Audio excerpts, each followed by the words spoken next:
Bonjour à tous, je vais vous présenter aujourd'hui comment réparer un Amstrad 6828+. Souvent c'est un problème au niveau du lecteur disquette et précisément la courroie d'entraînement. Donc j'ai eu un appareil équivalent, c'était un 6128 quand j'étais en première ou en seconde je crois, dans les années 85-86. Donc là je vous présente, j'ai récupéré ça, aujourd'hui ça n'a plus trop de valeur, hein. Donc la dernière version, le 6128+, qui est à la fois une console GFX 4000 et à la fois un Amstrad 6128. Alors le classique, je vous l'ai dit, c'est le lecteur disquette qui ne fonctionne plus, hein.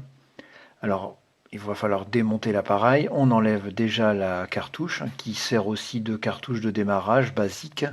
Elle est donc absolument nécessaire sur le 6128+. Il y a ici un petit élément à pousser pour pouvoir enlever la cartouche. Bien sûr, on enlève alimentation et sortie vers le moniteur.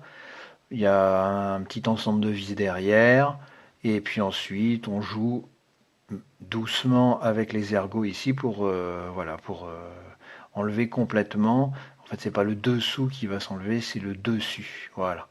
Donc on a accès à toute l'électronique, hein, sans problème. On peut facilement, là on retrouve des choses classiques, hein, dégrafer l'alimentation et la nappe. Et puis on a quelques vis pour enlever donc le lecteur disquette, enfin l'élément qui maintient le lecteur disquette, encore une ou deux vis. Vous avez le lecteur disquette dans les mains. Donc là, il va falloir faire attention. Donc pour démonter la partie électronique, on a une ou deux vis, ça c'est facile, mais il y a un petit point de vigilance.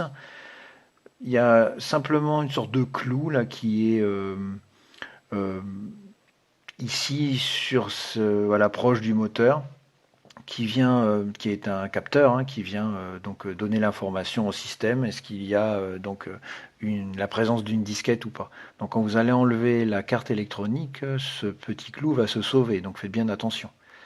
Bon, une fois qu'on a démonté la carte, on a accès à la courroie. Donc vous voyez, elle est complètement endommagée. Là, je l'ai enfin, elle est complètement cassée. Là, ici, j'ai mis enfin, un élément sur l'autre, mais c'est 20 ans plus tard, pardon, 30 ans plus tard, il n'y a absolument plus d'élasticité dans la courroie. Et là, en plus, elle était cassée. Alors, j'ai tenté un petit élastique bien tendu, un élastique, ça vient c'est du Lego, euh, un élastique de cheveux, enfin voilà, pour maintenir les cheveux. J'ai un peu tout testé, ça ne va pas du tout. Et j'ai trouvé mon bonheur, l'idée m'est venue comme ça, en découpant la chambre à air de pneus de VTT.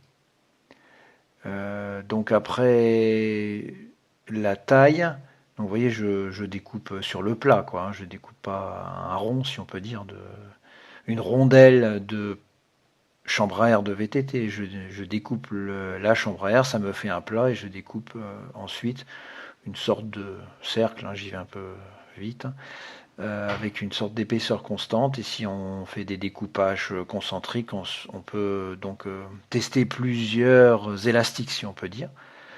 Donc voilà le résultat obtenu. Donc j'y suis allé un petit peu là, c'est la pifométrie, un petit peu comme ça, comme je le sentais. Donc j'ai remonté cette courroie, si on peut dire. Elle est légèrement tendue.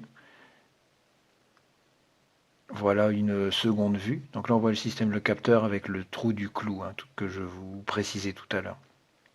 Donc vous remontez l'ensemble, ou alors vous le positionnez, vous remettez la carte, touche, pardon, et puis on va essayer, roulement de tambour, si le système est opérationnel. Donc vous mettez une disquette, vous tapez 4 comme catalogue, entrée, ensuite on voit on va lancer un petit jeu que j'adorais à l'époque, comme Ikari Warrior par exemple, il y avait quelques jeux excellents, Prohibition. Donc ici, je fais Run Light Force et c'est parti. Et là, le jeu se lance et je peux jouer. Donc ça veut dire que mon système a tenu. Et je peux même vous dire que c'est plus que ça parce que là, maintenant, ce montage a 9 mois, 10 mois et ça fonctionne toujours. Aucun problème. Je suis très satisfait et très content de cette petite réparation.